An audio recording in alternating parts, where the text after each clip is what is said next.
खिदमत खल्क की हम बात करें, क्या समझते हैं आपके माइंड में, आपका पॉइंट ऑफ व्यू क्या है, खिदमत खल्क क्या है?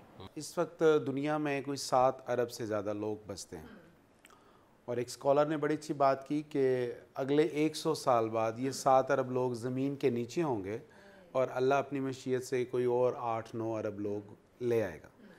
तो सवाल ये है कि इन 100 सालों के बाद किसको याद रखा जाएगा?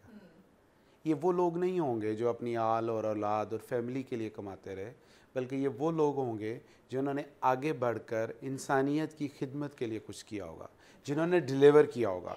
और जब हम वेस्टर्न स्कॉलर्स को भी पढ़ते हैं, एक मुझे बुक कभी याद आ रही है, इन सर्च ऑफ एक्सीलेंस, तो उसमें वो बताते हैं कि जो दुनिया के कामयाब तरीन लोग हैं, ये सारे लोग वो हैं जो लॉ ऑफ गिविंग पे यकीन रखते हैं, बिलीव करते हैं कि जो चीज़ आपको चाहिए ज़िंदगी में, आप वो लोगों में तकसीम करना शुरू कर दें।